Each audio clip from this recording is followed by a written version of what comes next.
Oke. Dan kalau pertanyaannya peluang Mas Kaisang menang atau tidak juga kita harus melihatnya dalam konteks jangka panjang ya, apalagi berbicara Depok. Mhm Pertama yang harus mhm. diingat adalah pilkada itu terjadinya 8 bulan atau 9 bulan setelah Pilpres.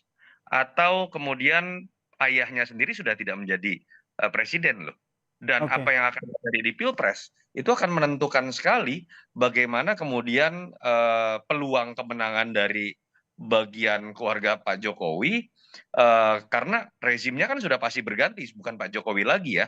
Kalau memang yang menang adalah yang dianggap sebagai bagian dari rezim Jokowi, meneruskan keberlanjutan, peluang Mas Kaisang tentu saja sangat besar. Tapi Peluang kalau Kaisang akan sangat besar ya. Kemudian Mas Toto, kalau kita lihat, tapi tidak dipungkiri bahwa apa yang menjadi pesan ataupun yang disampaikan oleh Kaisang menjadi Depok pertama ya, bukan Depok nomor satu ini akhirnya merespons banyak pihak, PSI angkat suara, Gerindra juga akan bilang siap dukung. Kalau PDIP bilang kalau mau masuk ya udah hayu nanti kita kaderisasi gitu. Menurut Anda sendiri sebegitu potensialkah sosok Kaisang untuk menjadi seorang calon wali kota yang pantas untuk didukung?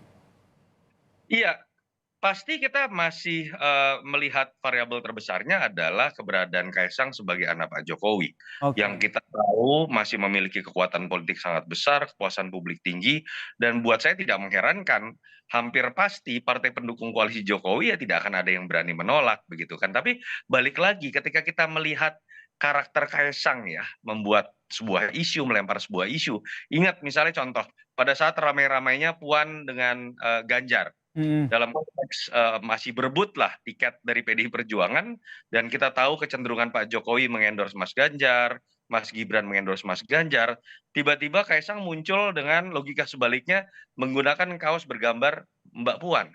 Apakah itu Iya, bisa diartikan itu dukungan Mbak Puan, Mas Kaisang terhadap Mbak Puan dalam arti politik yang sungguhnya kan tidak juga. Harus betul. dilihat Mhm mhm.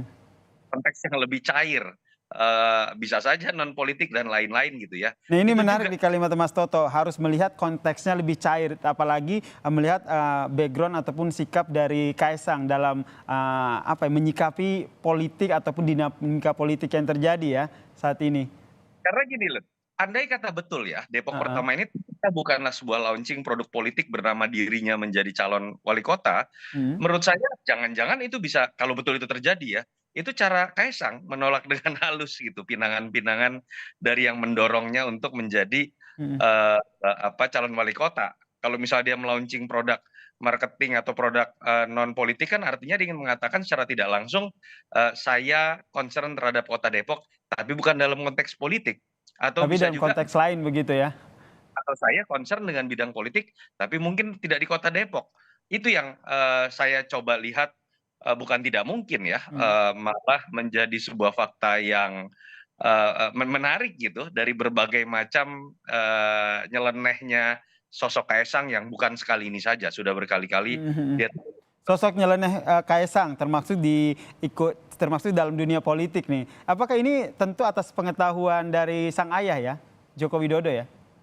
Iya, kalau kita melihat sudah pasti ya, tetap ada Oke. pembicaraan. Tetapi kalau kemudian ada yang bertanya, apakah Pak Joko Widodo yang ikut serta dalam misalnya merumuskan strategi ini, apapun nanti ujungnya ya, saya Mhm. kok meyakini tidak. Pertama, Pak Jokowi terlalu sibuk. Kedua, ya memang banyak hal yang memang keluar dengan gayanya sendiri, baik itu Mas Gibran atau maupun Mas Kaisang. Saya sih menangkap dari berbagai kejadian politik yang ada beberapa tahun terakhir yang mulai melibatkan Mas Gibran dan Mhm Mas mhm. Kaisang ataupun Mas Bobi, mereka agak cenderung terlihat dibiarkan dengan gayanya sendiri. Itu Baik. terjadi di Mas Gibran.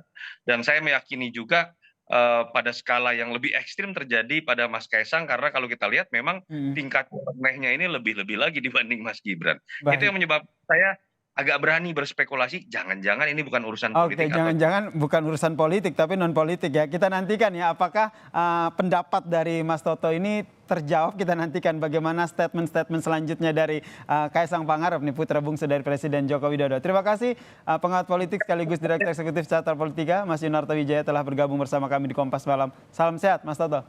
Ya, selamat malam.